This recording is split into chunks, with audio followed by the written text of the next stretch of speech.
Difendi, tripla, attacca, manda a segno quella palla, fischio d'inizio, comincia il programma penalty play, ok, la curva salta, ole ole, accendi quella TV, ole ole, presenta Tortorici, ole ole, commenta il doppio incontro, ole ole, canale 78. Se cerchi il meglio del calcio dilettantistico, ci Tortorici allo schermo, il canale è giusto bro. Manda a segno quella palla e fai gol.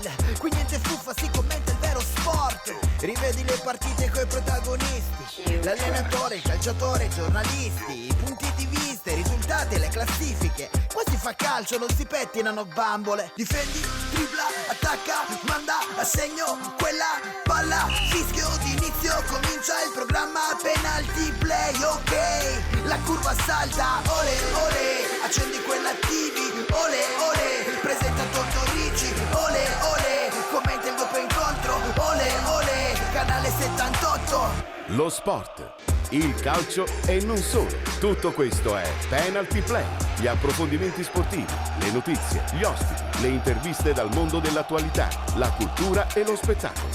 Penalty Play, curato da Ettore Tortorici.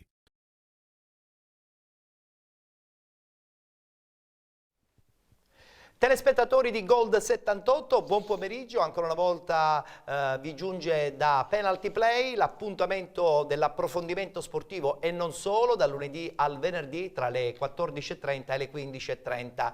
Oggi la puntata del venerdì, come tutti ben sanno, è in prospettiva alla domenica sportiva siciliana e non solo. Vado subito a salutare l'ospite fisso del venerdì, ovvero Giuseppe Rapisarda. Ben trovato Giuseppe. Grazie Ettore, ben trovati chi ci ascolta da casa. Giuseppe, veniamo da una settimana travagliata, insomma ne abbiamo parlato ampiamente lunedì, prima dell'incontro, e ne abbiamo parlato anche ampiamente dopo, purtroppo, la sconfitta di lunedì sera, quella del Catania contro il Trapani. Una battuta veloce, poi ci prendiamo il caffè e parleremo anche di altro oggi.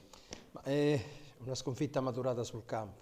Credo che il Trapani abbia oggettivamente meritato di vincere per una superiorità tecnico-tattica mostrata soprattutto nel primo tempo. Poi il portiere del Trapani ha deciso di intervenire in maniera rilevante sull'esito della gara. È messo lì per pagare, per parare, voglio dire. Cioè, ma questo ci sta. Credo che al Trapani ha girato poi nel secondo tempo. Certo. Poi la fortuna aiuta gli audaci. Ancora una volta, ma se poi ne parleremo durante la puntata, più che la sconfitta è anche l'aver messo in pericolo addirittura anche il secondo posto, che secondo me il Catania, per quello che ha fatto vedere, meriterebbe alla fine della regular season. Preoccupano determinati limiti che si stanno ripetendo durante le partite interne e che non mi sembrano più occasionali o episodici, ma sono dei limiti che si sono già visti durante le partite con squadre da playoff durante il campionato e che, facciamo evidentemente da catanesi tutti i debiti scongiuri, potremmo pagar caro. Vedremo cosa succederà nelle prossime due partite della stagione regolare. Prima di collegarci con Roma, perché vogliamo ancora conoscere ulteriori approfondimenti dopo i fattacci di Liverpool-Roma, vi faccio vedere la schermata dei contatti con Penalty Play. Il nostro infoline è il 328 53 58 101, oppure se volete potete mandare un'email a formattvpenaltyplay@tiscali.it. Ieri abbiamo già parlato ampiamente dei fattacci, purtroppo, della semifinale di Champions League tra Liverpool e Roma. Il tifoso inglese è ancora in coma. Vogliamo seguire da vicino questi fattacci proprio perché comunque è giusto informare gli sportivi e non soltanto. Adesso abbiamo un collegamento con l'inviato del sito web laroma24.it, ovvero Emanuele Zotti, che ci parla da Roma. Buonasera Emanuele. Sì, buonasera a tutti. Allora Emanuele, sei in questo momento praticamente quasi davanti a Di Francesco, tra poco inizia la conferenza stampa della Roma, però facciamo un passo indietro. Come sono stati questi ultimi 2 giorni nella Roma sportiva? Beh, sono stati giorni sicuramente caldi per quello che è successo a Liverpool, sia dal punto di vista del risultato sportivo, che è stato sicuramente un duro colpo per i tifosi giallorossi, anche se i 2 gol nel finale realizzati dalla squadra di Francesco hanno restituito almeno quel minimo di entusiasmo per seguire con interesse la partita di ritorno, ma diciamo che il tema principale purtroppo sono stati senza dubbio gli scontri e gli incidenti che sono avvenuti all'esterno dello stadio di Anfield, sia prima che dopo il match, insomma il match che è avvenuto la scorsa sera a Liverpool. Questa mattina al Viminale a Roma si è tenuto un tavolo di sicurezza, questo in particolare per prevenire, quindi si è parlato esclusivamente del match del 2 maggio di ritorno all'Olimpico, proprio per evitare che si ripetesse quello che è avvenuto a Liverpool con il tifoso Sean Cox, attualmente in coma farmacologico dopo essere stato aggredito da alcuni ultras giallorossi che sono andati fin sotto la curva del Liverpool. Dicevamo stamattina un tavolo tecnico al Viminale con rappresentanti del Ministero dell'Interno, i vertici giallorossi, quindi il direttore generale Mauro Baldissoni, l'amministratore delegato Umberto Gandini, un responsabile della sicurezza del Liverpool è arrivato dall'Inghilterra appunto per seguire questo vertice al Viminale, presente anche il questore di Roma Guido Marino, è presente anche il responsabile del UEFA. Senti Emanuele, ma Sì. la Roma dal punto di vista di gruppo, di squadra, come ha vissuto il ritorno da Liverpool? Indubbiamente si è coscienti che bisogna prepararsi ad un altro grande big match, ad un'altra grande rimontata, ma a prescindere da questo, quello che è successo prima e dopo la partita ha inciso un po' nell'umore dei giocatori? Beh, quello che è successo nel diciamo sulla prestazione di Liverpool non credo, perché gli incidenti sono avvenuti veramente a ridosso del calcio di inizio e quindi non c'è stato neanche il tempo materiale per far arrivare ai giocatori appunto la notizia di quello che stava accadendo. Sicuramente però nell'immediato post partita e nei giorni successivi l'argomento di punta è stato senza dubbio sono stati senza dubbio i fatti di Anfield, quindi anche ieri El Shaarawy ha parlato a margine di un evento che riguardava la Junior Team Cup e comunque l'argomento principale sono stati i fatti di Liverpool e gli scontri di Anfield. Certo. Quindi diciamo il tema che tiene banco in tutte le salse è sicuramente l'aggressione a Sean Cox, con l'obiettivo principale di non far ripetere quello che è avvenuto a Liverpool. Assolutamente, anche qui a Roma. assolutamente. Ricordiamo che i tifosi del Liverpool che arriveranno nella capitale sono 5.000 e sono tanti, quindi il doppio di quelli giallorossi in Inghilterra, di cui 1.000 considerati a rischio dalla Digos di Roma su segnalazione insomma della polizia. sarà un pre-partita notevolmente impegnativo. Qui in studio con me c'è l'avvocato Giuseppe Rapisarda, che è un nostro opinionista a Penalty Play, vorrebbe farti una domanda. Vai Giuseppe. Buon pomeriggio Emanuele. Sì, buongiorno. Tornando a parlare di calcio, la curiosità da sportivi italiani è questo sciagurato episodio di cui stiamo cennando adesso, quanto può incidere nella testa e nelle gambe dei giocatori giallorossi in prospettiva di una seconda remontata dopo quella spettacolare operata ai danni del Barça?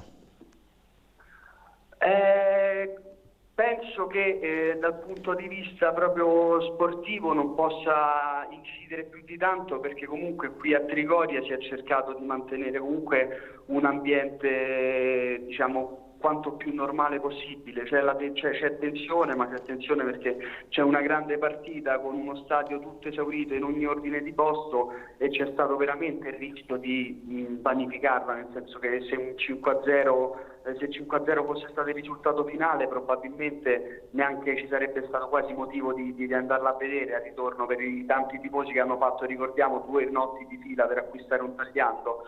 Quindi diciamo che in questo momento i giocatori si concentrano più sui 2 gol realizzati nel finale e sulla reale possibilità di di rimontare per l'ennesima volta, perché ricordiamo che sia con lo Shakhtar Donetsk sia con il Barcellona la Roma aveva perso la gara di andata, anche se con risultati chiaramente diversi. Anche se io, Emanuele, scusami se ti interrompo, ricordo anche un Roma-Dundee 3-0 in casa dopo uno 0-2 fuori casa di tanti anni fa, l'anno tra l'altro che poi portò la Roma in finale contro il Liverpool.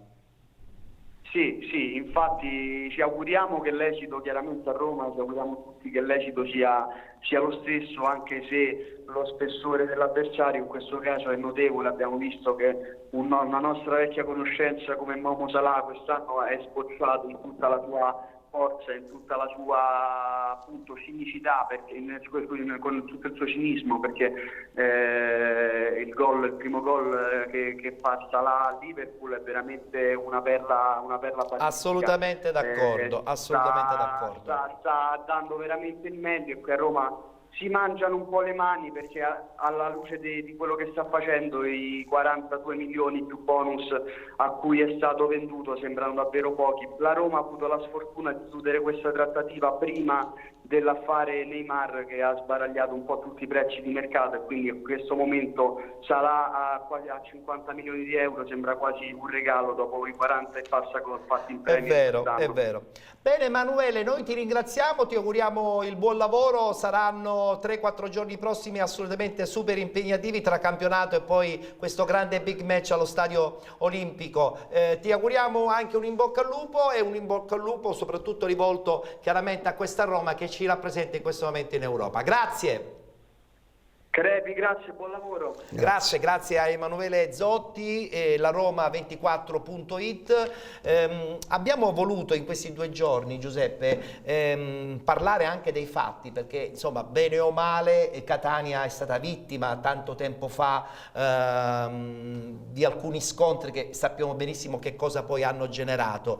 La Roma, o meglio il tifoso inglese era un po' cambiato dopo i fatti dell'Aisel, e diciamo pure che aveva fatto un percorso di crescita, così come in fondo aveva fatto anche un percorso di crescita il tifoso italiano, il catanese in modo particolare. Poi che cosa succede? Queste schegge impazzite ci fanno ritornare di nuovo al problema, e dobbiamo ritornare di nuovo a puntare i riflettori su questo atteggiamento?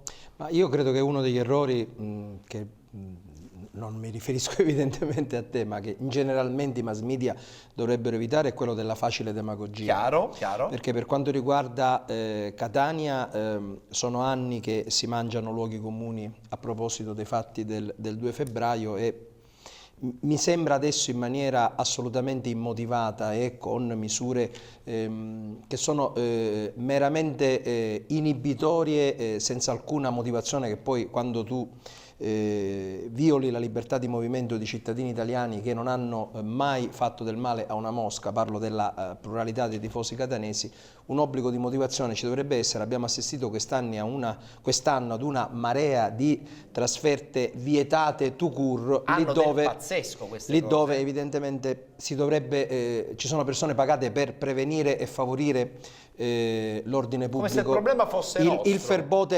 Verboten tedesco, insomma, poi diventa facile, siamo tutti bravi a vietare così. Certo. Perdonami, ci leviamo il pensiero. Per quanto riguarda invece quello che è successo, hai ragione, condivido la tua analisi invece sulla crescita del tifoso inglese, ma perché lì hanno funzionato ma seriamente le misure repressive. Cioè, se lì finisci in galera, io lo dico da avvocato, in galera ci rimani, non stai fuori dopo 12 ore. Tra l'altro anche con un processo velocissimo, tra l'altro, per il 24 ma tra l'altro di maggio. Esatto, ma in Inghilterra poi le garanzie permangono e non si inventano poi, perché in Italia non abbiamo la via di mezzo, o siamo lassisti oppure vengono meno, come nel caso della procedura d'Aspo, ma non è adesso il caso di parlarne in questo momento, vengono meno quelle che sono le più elementari garanzie di difesa del tifoso, che a torto o ragione è oggetto della misura restrittiva.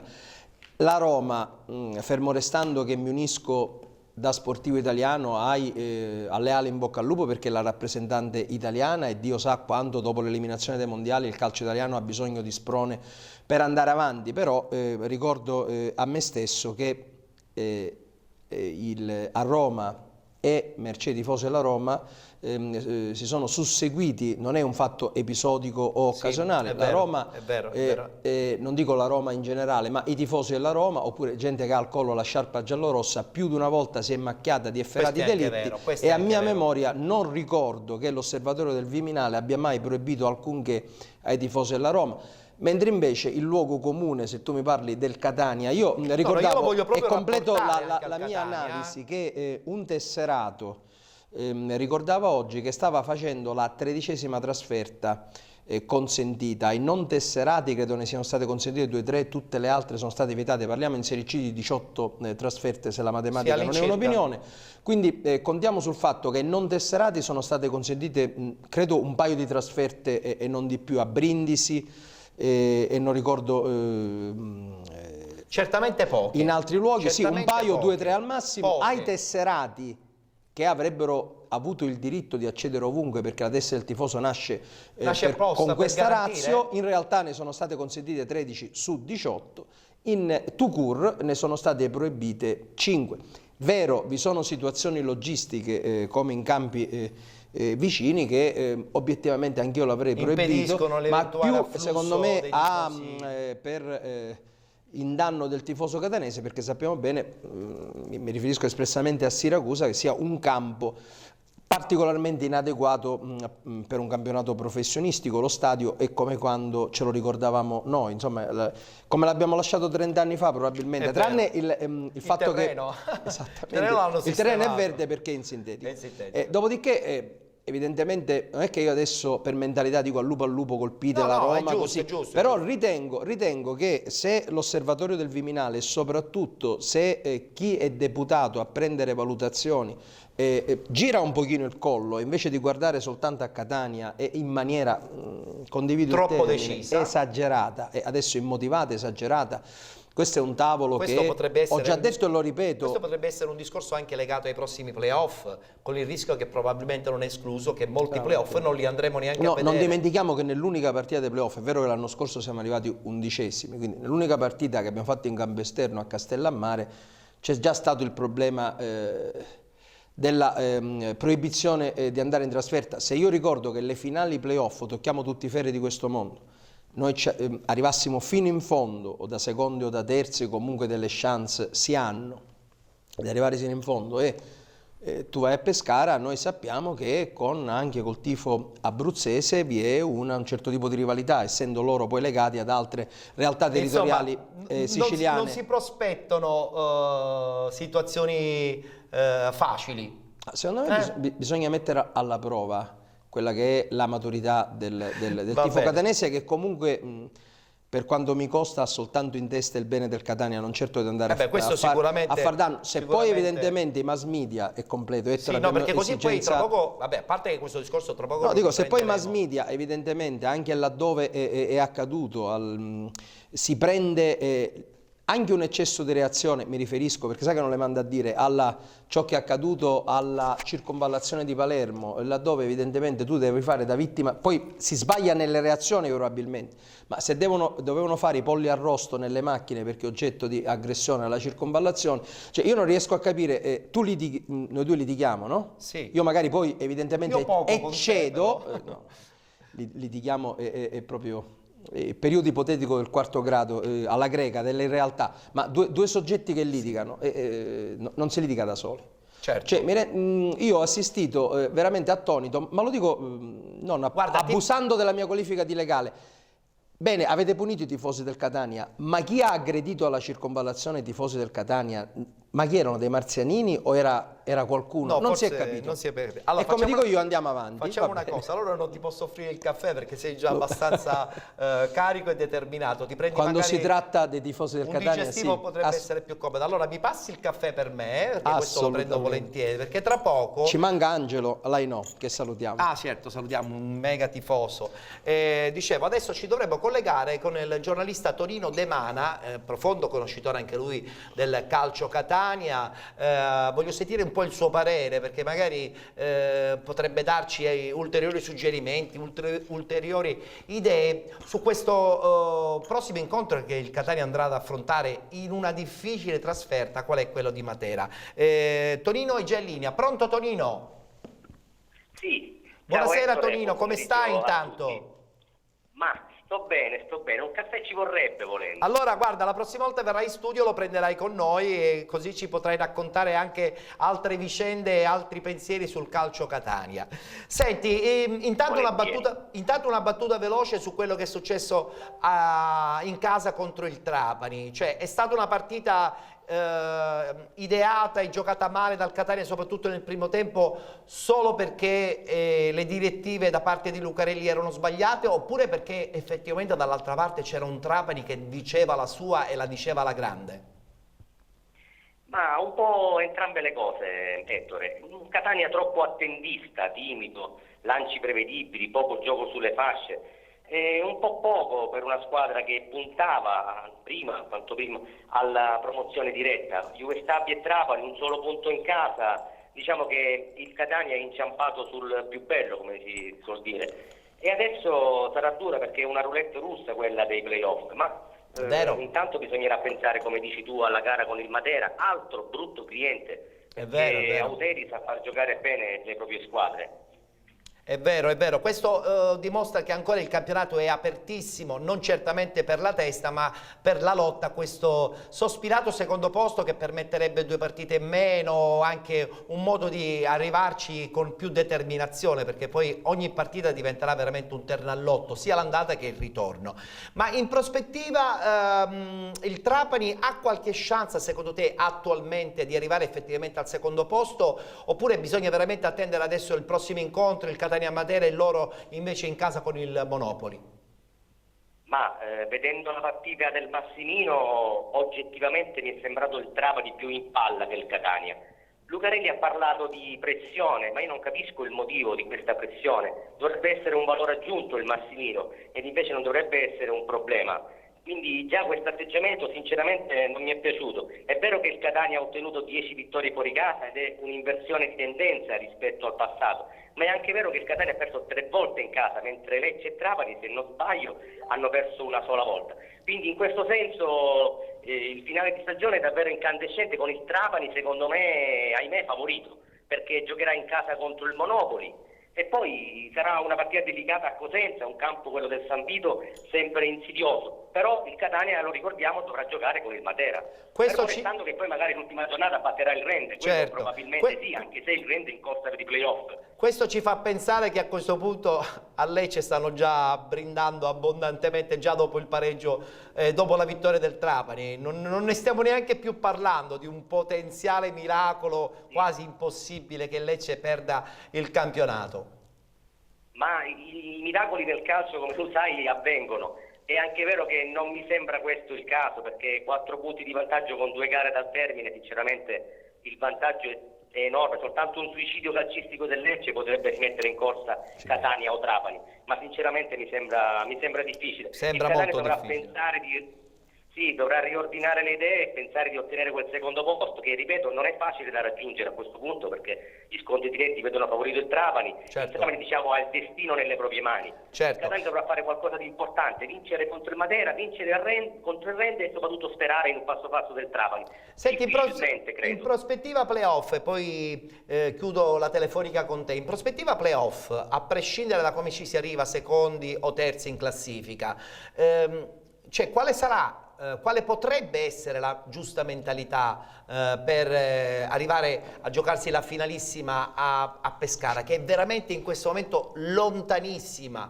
però è anche vero che sicuramente l'obiettivo da parte di tutti i tifosi, da parte dei giocatori e probabilmente anche e soprattutto da parte della dirigenza. Ettore, geograficamente e anche calcisticamente Pescara è molto ma molto lontana adesso, perché con i playoff si resetterà tutto. Sarà veramente una roulette russa dove anche le squadre che potenzialmente in classifica non hanno un buon piazzamento potranno dire la loro. L'esperienza insegna, tante volte il Lecce, il Benevento, il Messina, che sono arrivati secondi, alla fine hanno ceduto e hanno visto festeggiare gli altri. Sinceramente con i playoff cambia tutto, cambiano tutti gli scenari, cambia tutto, dove sicuramente con l'arrivo anche del caldo sarà molto importante la preparazione atletica. In questo senso sarà fondamentale. Sinceramente giocare le partite in casa con il Catania e con Lucarelli stesso, che ha parlato di pressione, mettono un pochettino sul chi va là. Ci si spaventa proprio a questo punto, ci si spaventa proprio, cioè la tensione che ha... sul 12° uomo in campo il Catania, però non vedo il motivo, non vedo perché non sfruttare questa cosa. Con la Juve Stabia e col Trapani sinceramente mi aspettavo molto, ma molto di più, ed invece il Catania ha preso soltanto un punto. Non eri soltanto tu, poco per ambire. Non eri soltanto tu che insomma aspettavi molto da questo incontro. Giuseppe Rapisardo, una domanda per Tonino De Mana. Proprio buon pomeriggio intanto. Proprio in prospettiva playoff, come vede lei questa difficoltà del Catania a fare densità e intensità a centrocampo? E proprio non solo la partita col Trapani e con la Juve Stabia, ma anche col Cosenza, si è visto un Catania davvero non solo imbrigliato dagli avversari, ma che poi va in difficoltà quando gli avversari fanno gioco, perché non vanno neanche in ripartenza, nel senso l'abbiamo visto col Trapani e col Cosenza, il Catania è andato in panne senza avere mai una contromisura durante la partita. Secondo lei questo non è preoccupante? Cioè il fatto che davvero non abbiamo preso una contromisura a questo balbettio in casa, poi lasciamo perdere appunto il discorso dei tifosi, perché davvero siamo su un piano della non logicità che diventa difficile argomentare. Il Catania mi è sembrato proprio in difficoltà a centrocampo, esatto, dove in queste ultime 2 partite è mancato secondo me Lodi. L'esperienza di Lodi in questo senso poteva essere utile, ed invece anche lui si è fatto lasciare andare nel marasma generale. Poco gioco sulle fasce, ma soprattutto troppo lento e prevedibile. Poi naturalmente è mancato il guizzo degli attaccanti, magari un po' di sfortuna, quello sì, perché ricordiamo che anche Furlan ha fatto degli ottimi interventi. Però sinceramente il Trapani ha fatto la sua onesta partita, si è difeso e non capisco il motivo perché doveva essere il Trapani ad attaccare, perché era importante per il Trapani vincere a Catania per poter mettere le mani sul secondo posto, ed invece è stato fatto esattamente il contrario, è stato il Catania troppo timido e prevedibile. Questo è secondo me dove Lucarelli dovrà lavorare molto, soprattutto anche sulla testa dei giocatori in prospettiva dei playoff. È vero. Bene Tonino, noi ti ringraziamo, la tua analisi come al solito è sempre molto chiara, pulita, limpida, non da tifoso ma da profondo conoscitore anche del calcio. Noi ti ringraziamo, speriamo di averti presto a prendere eventualmente un caffè in studio con noi. Grazie per l'invito Ettore, e saluto a tutti. Grazie a Tonino De Mana, giornalista messinese però catanese d'adozione, che credo abbia dato un quadro completo su questo Catania, anche in prospettiva playoff, soprattutto in prospettiva playoff, dove diciamolo pure, la preparazione atletica, la preparazione mentale diventerà fondamentale, perché ogni partita che si giocherà dentro casa e fuori casa sarà una battaglia, e quando c'è da battagliare spesso e volentieri il Catania, Giuseppe, ha un po' deluso. Questa è la preoccupazione in chiave playoff, cioè, soprattutto in casa, questi sinistri balbetti di una squadra che non impone il proprio gioco, che non riesce a stare corta, che commette poi durante le partite che contano. Proprio sono paradigmatiche quelle ricordate dal giornalista di Juve Stabia, le ultime 2, Juve Stabia e Trapani, ma anche col Cosenza ho visto un Catania in difficoltà, ed è questo non tanto poi la prospettiva di arrivare secondi o terzi, perché noi la Serie B nel 2002 l'abbiamo acciuffata da terzi, anche se poi i playoff erano un po' meno complicati di adesso. Anche molto più facili. Ma era una squadra che comunque dalle partite in casa traeva linfa. Davvero mi riesce, tra l'altro neanche logicamente comprensibile, al di là poi sul piano eziologico di causa-effetti, c'è la presenza del pubblico che un po' farebbe da freno paradossalmente ai giocatori. Io ricordo che il derby d'Italia sabato sera, che probabilmente deciderà indirettamente per quanto riguarda l'Inter i destini dello scudetto, mi riferisco a Inter e Juve, segna il record assoluto italiano di incasso, 5 milioni. di euro di incasso, lo leggevo come ultima ora. Dove vado a parare? Io non credo che Spalletti, poiché accorreranno 80.000 tifosi, in gran parte tifosi evidentemente della compagine nerazzurra, in caso di esito non positivo in soldoni di vittoria della Juventus, che non si può escludere a priori, poi possa accampare il fatto che l'Inter nelle ultime partite ha fatto 40.000 spettatori e sabato sera ne farà 80.000. Insomma, io credo che la poesia del calcio e la presenza dei tifosi, laddove a Catania era la giornata rossa-azzurra, quindi non valevano le tessere per gli abbonati, si riesce a staccare qualcosa come per un lunedì sera poco meno di 20.000 spettatori, dico buonsenso avrebbe imposto di fronte a una sconfitta. Tra l'altro, ripeto, lo dico come dire col magone, però riconosco i meriti del Trapani, e mi sembra, per quanto ho visto soprattutto nel primo tempo, assolutamente limpida e sostanzialmente meritata. Con delle ripartenze nel secondo tempo che hanno condannato poi con dei è una vittoria subiti. che ci sta da parte del Trapani, che mi è sembrato più squadra. No, perché non vorrei che, insomma, noi facciamo una trasmissione che si chiama Penalty Play, cerchiamo di essere sempre molto obiettivi. Tra l'altro noi, essendo su Gold 78, che è una televisione regionale, e ci seguono a Trapani anche, perché abbiamo saputo che la nostra trasmissione è seguita anche a Trapani, è giusto dire che comunque onore ai vincitori, e in questo momento i vincitori hanno sicuramente un merito, quello di essere venuti a Catania, hanno vinto sul campo meritatamente, quindi diamo onore assolutamente alla realtà trapanese. L'aver sottovalutato in sede di dichiarazioni finali l'importanza della presenza di quei tifosi, cioè il fatto che a Catania si era compiuto un miracolo, un po' da parte della buona volontà di tutti, dalla società a chi fa informazione, ai tifosi stessi, di venirsi incontro in vista di una riconquista della Serie B che poi tutti quanti vogliamo, al di là delle divisioni che ci sono note e ci hanno visto a volte, tu lo sai, aspramente contrapposti alla proprietà del Calcio Catania, ma abbiamo fatto tutti un passo in avanti per amore di quello che è una finalità che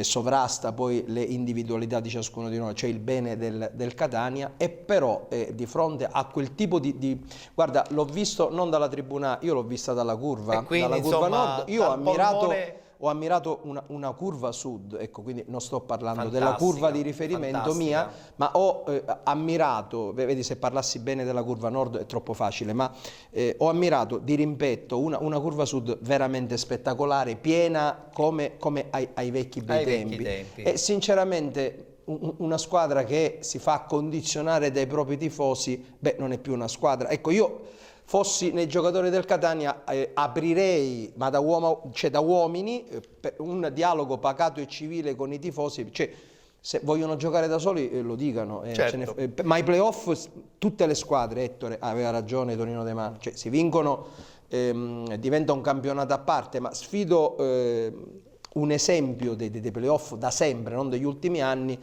che un giocatore di una squadra ritenga di fare a meno di tifoserie come quelle del Catania. Cioè siamo su un piano, diciamo, ma sai, io non voglio, è una follia, non voglio offendere Lucarelli, che stimo vorrebbe come giocare uomo. con almeno 20.000 Insomma, persone. anche Lucarelli è abituato alla tifoseria, quella del Livorno, che è una delle tifoserie più calde. Secondo me la dichiarazione di Lucarelli è arrivata in un momento di grande tensione da parte dell'allenatore. Ma ripetuto, era Romanum est, lo so, diabolico, ma in modo particolare dopo una partita persa in casa contro il Trapani, per cui spesso e volentieri faceva bene ogni tanto Mourinho a mandare Baresi a parlare in sala stampa dopo una partita, perché l'allenatore dopo una partita ha bisogno assolutamente di un suo personale reset, e ve lo dico, non dico per esperienza personale, perché i miei livelli sono stati sicuramente molto più limitati, però è anche vero che subito dopo una partita la lettura di un incontro è sempre diversa rispetto poi... La lettura di un incontro, esatto, ma non parlare dei tifosi. Allora, sulla lettura dell'incontro poi tra poco ne riparliamo, perché adesso ci dobbiamo fermare, abbiamo la pubblicità, tra poco rientriamo in studio, tu ti sei già preso un primo digestivo, mi sa che farai il bis, io finirò il mio caffè, tra poco di nuovo qui su Gold 78 per la seconda parte di Penalty Play.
esclusivista per la Sicilia del marchio Mobil Ferm.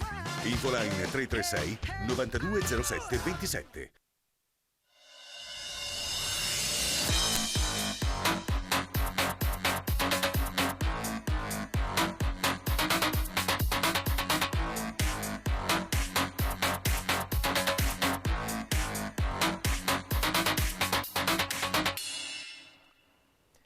Di nuovo in diretta, amici di Gold 78, di nuovo in diretta con Penalty Play. Vi accompagniamo tutti i pomeriggi dal lunedì al venerdì nella fase del caffè oppure del digestivo. Qui c'è molta bagarre perché alcuni preferiscono il digestivo, altri personalmente preferiscono il caffè, che generalmente rende nervosi. Invece noi, siccome la nostra chiacchierata del pomeriggio è molto rilassata, non ci rende nervosi, anzi ci rilassa ancora di più. Questo me lo confermi pure tu, Giuseppe, no? Dico bene? Che tu hai un animo sempre molto battagliero, anche quando parli del calcio Catania soprattutto. È una delle ragioni di vita. Benissimo. Ma io sono del partito dell'amaro. Ah, bene. Del PC, del caffè. Del caffè a morire. Chissà quali sono invece i gusti di uno sportivo giovanissimo che è venuto a trovarci oggi qui a Penalty Play. Parliamo di Michele Cusmano. Ciao Michele, ben trovato. Buonasera a tutti. Allora, giovane sportivo di uno sport che conoscono in pochi, che frequentano in pochi, ma che comunque ha un'anima che è sicuramente molto importante, lo squash. Sì, lo squash è uno sport nato in Italia da non moltissimo tempo. Infatti nel 2007 è stata riconosciuta la nostra federazione. È nato in Italia negli anni 70, quando dei lavoratori inglesi lo portarono qui appunto per svagarsi. Abbiamo anche qualche immagine di sottofondo per capire di che si tratta. Praticamente voi giocate, per dirla molto in maniera leggera, all'interno quasi di una gabbia di vetro, generalmente di vetro, eccola qui, dove due giocatori giocano a tennis in un campo totalmente ristretto. Sì, diciamo che non è un campo molto ristretto, anche perché ha una lunghezza di circa 9 metri. Ah, sembrava più piccolino. L'apparenza, sì, dall'apparenza è molto piccolo, ma in realtà quando si è dentro si riconosce la grandezza del campo. Si vede appunto come dalle immagini sia uno sport dove ci si muove molto, soprattutto ci sono molti piegamenti e molti scatti istantanei. Ho capito. Quindi è uno sport tra l'altro anche abbastanza impegnativo fisicamente, perché rispetto al tennis i tempi sono più stretti nel ricevere la palla, no? Sì, ci sono pochissime pause, infatti si stima che in un'ora si arrivano a consumare fino a 1100 calorie. Quindi rispetto a moltissimi altri sport vi è un consumo calorico molto più alto. Dovremmo prenderlo ad esempio, Giuseppe, questo sport. Mi ha letto nel pensiero. Perché noi avremmo bisogno magari chissà di dimagrire qualche chiletto. Anche più di qualche Vabbè, chiletto. diciamo qualche chiletto, Sei ci fermiamo buono. qua, mentre invece giustamente i ragazzi, insomma, in fatto di energia sicuramente hanno qualcosa in più di noi. È da molti anni che frequenti questo sport, che pratichi questo sport? Sì, lo pratico da quando ho circa 7 anni. Infatti per praticare questo sport ci vuole molto impegno, molta dedizione e soprattutto, come tutti gli sport, allenamenti costanti. E continui. E continui. Tra poco parliamo anche del tipo di allenamento che farai, perché adesso mi voglio riagganciare di nuovo al calcio Catania. A proposito, tu sei un tifoso del calcio, ci mancherebbe d'altra parte, voglio dire, sarebbe una pazzia. Non l'avremmo invitato. Non l'avremmo invitato. Certo. Scherzano. No, parlavo di nuovo del calcio Catania perché poc'anzi hai agganciato il discorso riguardante la mentalità con la quale si devono andare a affrontare questi due prossimi incontri del Catania.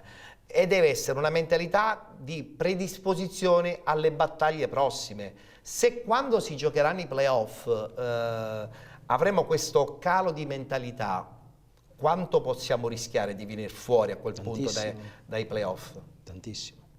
Tantissimo, perché le analogie col 2002, evidentemente mi riferisco all'anno dell'ultima promozione in B del Catania targato Riccardo Gaucci, le analogie iniziano e finiscono col fatto che quel Catania arrivò terzo, secondo arrivò il Taranto, quel Catania perse a 2 giornate alla fine in casa, aveva perso a poche giornate alla fine ad Ascoli, nonostante una trasferta massiccia, almeno 5.000 tifosi del Catania in base al del Duca, questo non bastò, l'Ascoli vinse 1-0. Dopodiché però quella squadra, che magari vinceva un pochino di meno fuori casa, ma che in casa era leonina, aveva dato tutta l'idea di compattarsi col proprio pubblico, perché io non voglio fare né enfasi né retorica, nessuna impresa Lucarelli a Catania si può realizzare senza i tifosi del Catania. Se uno parte dal presupposto di andare in Serie B con 3-4 mila, 8 mila, perché sennò dopo 8 mila ci cominciamo a confondere, Dai, non fare un po' di polemica, diventa un problema. Non fare polemiche, dai. E per me, certo, un po' ci Catania, fa sorridere la dichiarazione. Se il Catania, sì, ma non è la prima volta che lo dice. Sì, questo è anche vero, è più di una volta qui, che è successo. Lo dico chiaramente, la società non c'entra nulla, anche perché cambiare allenatore ora è perfettamente inutile. No, è una pazzia, non cambiamo allenatore adesso, assumiamoci le nostre tutte responsabilità. È un uomo intelligente, io lo pregherei di concentrarsi su come modificare, perché Pietro Lo Monaco al mister Lucarelli una squadra competitiva, io sono convinto che il Catania non sia inferiore né a Lecce, e lo ha dimostrato, e alla fine, nonostante abbia perso sia all'andata che il ritorno, ma l'hanno persa, l'ho detto alla radio, diciamo lo dico in televisione, no, l'ha vinta Calori, diciamo così. L'ha vinta Calori. Diciamo che l'ha vinta Calori, così sono buono, l'ha vinta Calori, la partita. Allora, dopodiché tu hai Russotto, recupererai per i playoff Caccavallo, che insomma potrà essere, e speriamo, un'arma in più. Ho una domanda su Russotto poi. Hai dopo, tutte come dire, hai un organico tale che questi playoff li puoi vincere, e allora proviamo seriamente a vincere le partite. A me il discorso me lo ricordava un tuo collega giornalista, sto discorso abbiamo atteso il Trapani 45 minuti, l'ha ricordato in un post su un social un collega che entrambi apprezziamo e che salutiamo, Luigi Pulvirenti, e diceva, insomma, ma un po' ha ricordato, sai la storia quando non vincemmo con la Turris, no, perdemmo, mi pare. Dice, meglio perdere che pareggiare, insomma, quelle frasi mi riferisco all'allenatore Gianni Mei, ecco, per essere sul pezzo. Parliamo di altri livelli però. Sì, e quindi non ci torniamo a quei livelli, proviamo ad andare avanti e a giocarceli. Poi anch'io vorrò fare delle domande sul Catania, perché voi rappresentate la nostra città, certo. E quindi ti vorrò fare, quando Ettore lo consentirà, alcune domande su problematiche che voi incontrate. Essendo stato, Ettore lo sa, io anche per un breve periodo ho avuto vicino Ettore Tortorici, che è stato sempre prodigo di consigli nei miei confronti. Io sono stato presidente del Calcio Catania Femminile, tuo padre che è presidente del Catania Squash lo sa, e mi sono accorto di determinate difficoltà che noi abbiamo incontrato, io, mister Peppe Scudo, che spero di avere già dalla prossima settimana ospite. Abbiamo condiviso un breve tragitto, ma un breve tragitto dove Ettore sa, qui parlo come ex presidente quindi di una squadra catanese, ce la siamo cantata e ce la siamo suonata, a parte evidentemente persone a me care e sempre sensibili verso il mondo del calcio dilettantistico, non faccio solenate, come Ettore Tortorici. Insomma, la Catania ufficiale è stata assente, e tu lo sai, non te lo domando, perché lo abbiamo vissuto insieme quel periodo. Allora la mia domanda, se mi consenti, è: come stiamo messi con la Catania ufficiale? Cioè, vi sentite abbandonati? Avete un confronto con le istituzioni cittadine? Cioè gli sponsor, perché noi abbiamo avuto problemi, non possiamo dirlo, insomma, mica da ridere con gli sponsor, perché erano tutti bravi al momento della promozione del Catania, parlo del Catania femminile in Serie B, poi ci hanno sostanzialmente, all'atto pratico, come dicono a Bolzano dal mio amico Matteo, ne fece uno stirare cordo. Ecco, con voi come sta funzionando tenuto conto, e voi non siete in B, siete in A. Sì, siete in A, quindi insomma una bella realtà. Scusami, io mi sono dilungato, ma hai fatto bene, perché hai passato poi la palla giustamente anche. Ne parlavo con papà tuo, io un'idea ce l'ho, cioè, il padre di Michele è il presidente del Catania Squash. Insomma, tu da atleta e figlio del presidente, cosa mi puoi dire? Sì, che la nostra società è in Serie A. Nel 2016 abbiamo anche vinto lo scudetto, quindi sicuramente rappresentiamo una realtà importante anche a livello nazionale. L'anno scorso abbiamo raggiunto il secondo posto, mentre quest'anno al momento, a una giornata dalla fine, siamo ancora al primo posto. Ovviamente i problemi sono tanti, anche perché nonostante la nostra vittoria dello scudetto nel 2016 non abbiamo potuto partecipare alla Coppa dei Campioni appunto per una mancanza di sponsor. Questo è del pazzesco, del pazzesco. Sì. Ma neanche le amministrazioni, l'amministrazione è riuscita ad aiutarvi solo almeno per le trasferte? No, neanche riguardo le trasferte, non è riuscita ad aiutarci neanche l'amministrazione comunale. Poi gli imprenditori catanesi sembrano insensibili alla tematica. Guarda, mi piace perché l'accusa è forte e diretta, e mi piace che appunto Michele Cusmano, che è un atleta da Serie A, lo gridi ad alta voce. Io faccio adesso un'altra parentesi, quella legata al calcio dilettantistico, perché dovremmo avere in diretta il direttore sportivo del Geraci, Gaetano Scancarello. Direttore, buongiorno. Direttore, buongiorno a voi. Buongiorno direttore, intanto complimenti perché la vostra stagione a Geraci è stata straordinaria, una lunga cavalcata contro un Ganci sempre molto battagliero, ma alla fine avete portato a casa un risultato pazzesco. Il prossimo anno disputerete il campionato di eccellenza e sarà un campionato molto impegnativo. Un piccolo borgo come Geraci che si troverà a battagliare con squadre anche certamente di grande forza e di impatto. Com'è stata questa vostra stagione? Come siete riusciti a fare questo miracolo? Ce lo racconti? Mi sento molto piano. Sì, speriamo che riesci un po' a sentire quantomeno la mia domanda. La mia domanda è: come siete riusciti a creare questo miracolo a Geraci? Pronto? Non sento. Pronto, non riusciamo a metterci in contatto. Pronto, mi sente? Mi sente?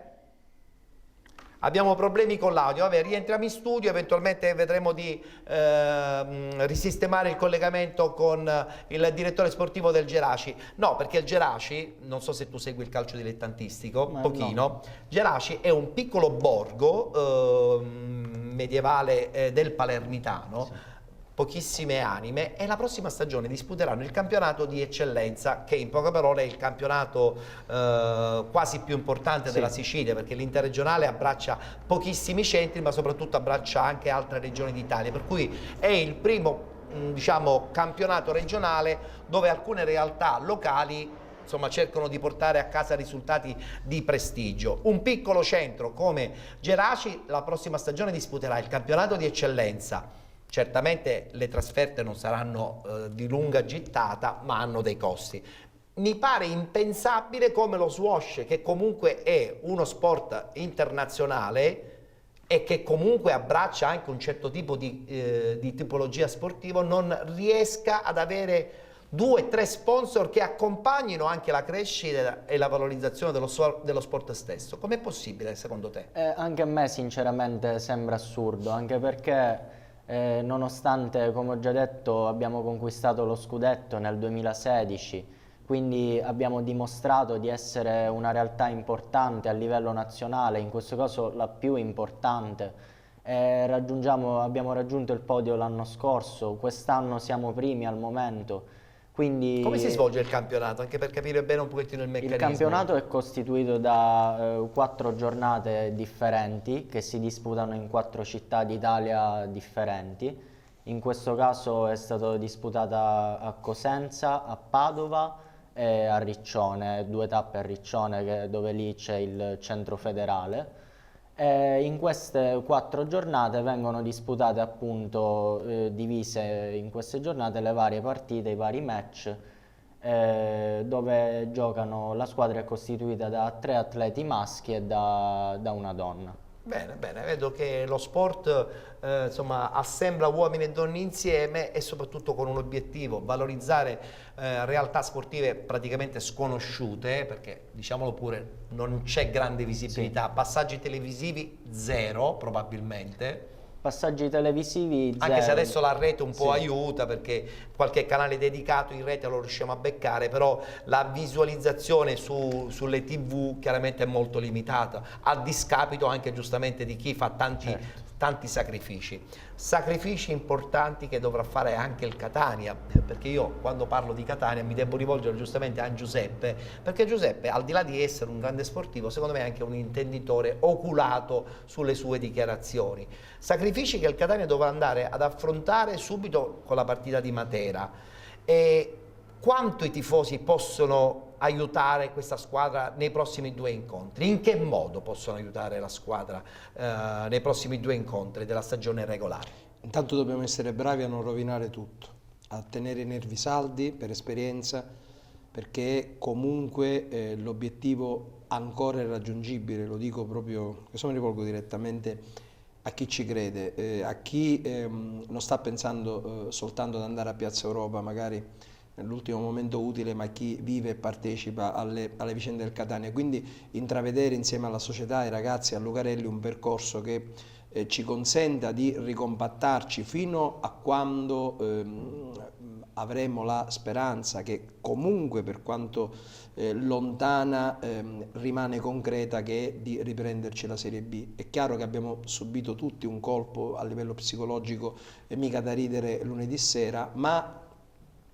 mollare io credo che sarebbe oltremodo autolesionistico e non lo reputo, non lo dico da tifoso, anche sul piano proprio razionale non lo reputo neanche utile. Quindi intravedere un percorso dove ricompattarci tutti, tenere i nervi saldi, aspettare che la squadra reagisca da uomini a Matera con una gara al di là del risultato che possa essere utile alla causa rossazzurra. Tra l'altro siamo in Serie C, vero quello che si diceva del Trapani, chiaro che il Trapani visto al Massimino ha fatto la partita perfetta o quasi. Bisognerà vedere se poi sarà in grado, perché abbiamo visto che il Trapani ogni tanto si è inceppato, bisognerà vedere se sarà in grado di ripetersi e col Monopoli, e non sarà una passeggiata di salute, e soprattutto a Cosenza, perché non è che andare a vincere a Cosenza è roba facile. Assolutamente, ci mancherebbe. Il calendario non è certamente favorevole per il Trapani. Dopodiché, guardando la sì, classifica. ma dopodiché il Catania pensi evidentemente a non lasciarsi andare, a immediatamente liberarsi il cervello dalle tossine che inevitabilmente si sono accumulate sulle gambe, sulla testa, sulla psiche dei giocatori, reagire da uomini, andare a Matera, fare il Catania come diciamo spesso essere il Catania. Sarà seguito dai tifosi? Ma la trasferta è aperta ai tesserati. Sì. Quindi, quante persone secondo te si non possono lo so, prevedere? perché la realtà del tifo che vivo io non sono tesserati.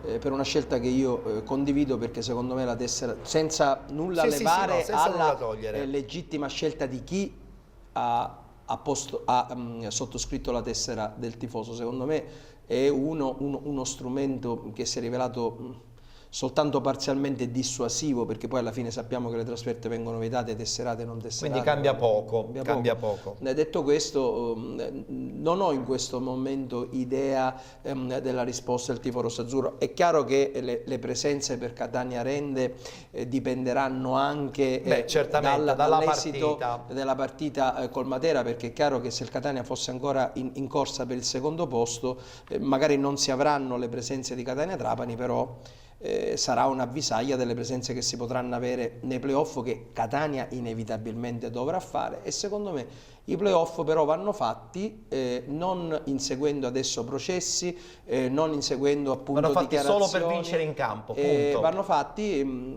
lì ha ragione l'esperienza di Pietro Lo Monaco, ma lo dicevo quindi senza polemica.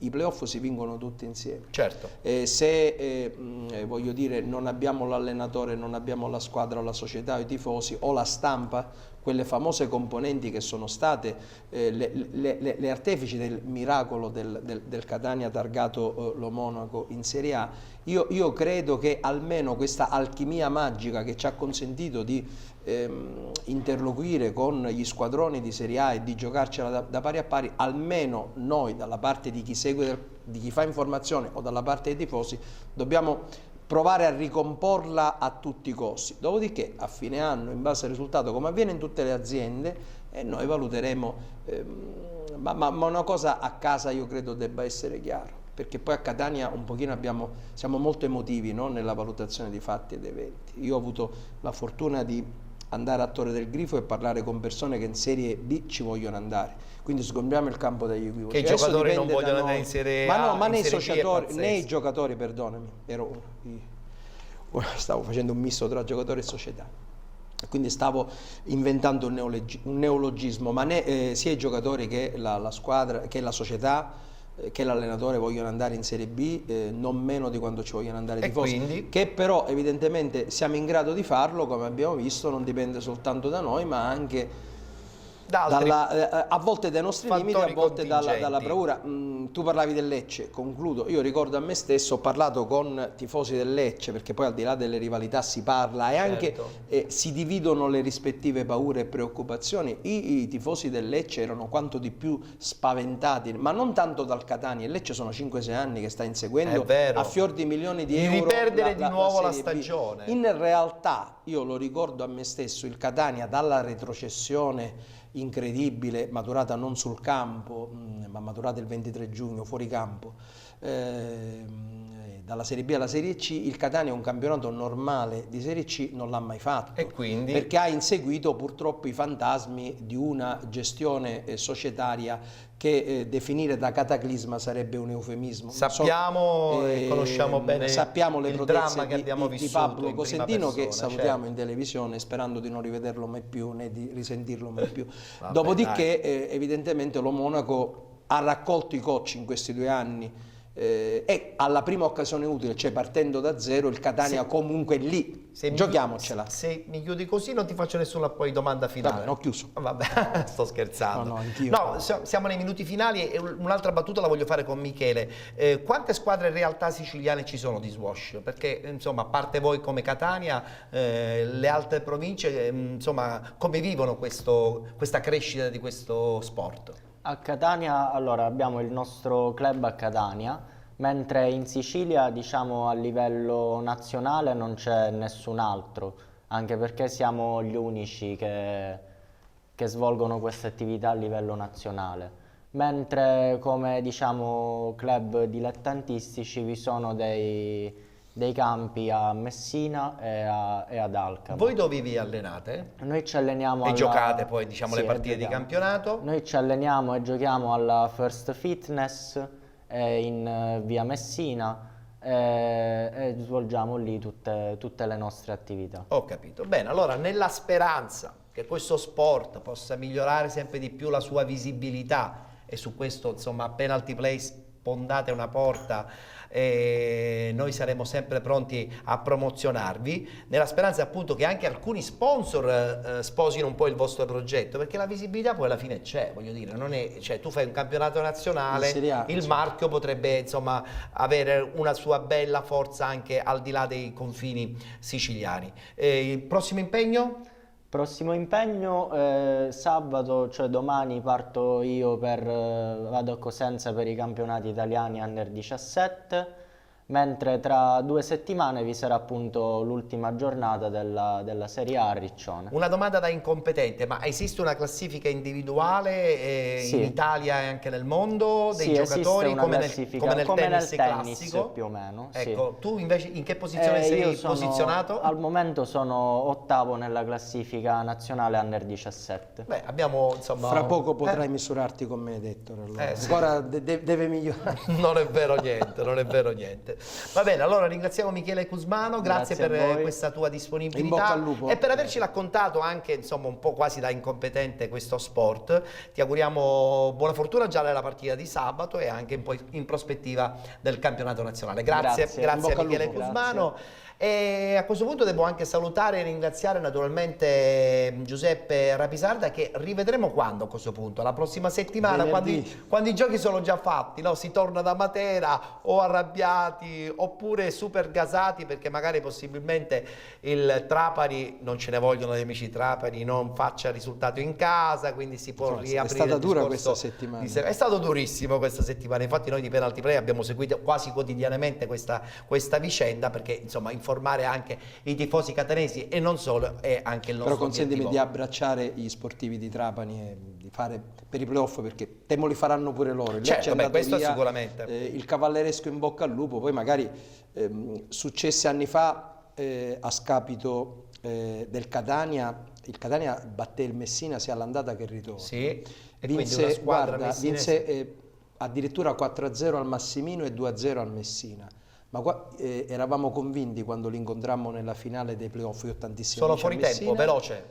di farcela, in realtà poi salire Messina vabbè. nel 2001. Nel 2001. E io lo dico, vi faccio un abbraccio, ma speriamo di fare a voi quello che il Messina ha fatto a noi. Grazie a Giuseppe Rapisarda, noi ci congediamo da voi, vi diamo appuntamento a questo punto a lunedì per la nuova puntata di Penalty Play. Lunedì ci dedicheremo come al solito all'approfondimento del calcio dilettantistico, che domenica vedrà di scena tutti i suoi playoff e playout dal campionato di eccellenza sino al campionato di prima categoria. Ringrazio regia come al solito Andrea Salerno e Roberto Di Marco, coordinati da Giuseppe Giuffrida. Buona domenica, ci vedremo chiaramente domenica alle 19 con Penalty e poi appunto lunedì alle 14:30 con Penalty Play. Grazie a tutti, buon pomeriggio.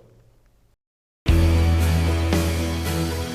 vita è un soffio, corre come il vento, c'è un campo verde ed io non so spiegarti come. Il tempo vola, si vince o si perde, ma tu fremi e vuoi giocare.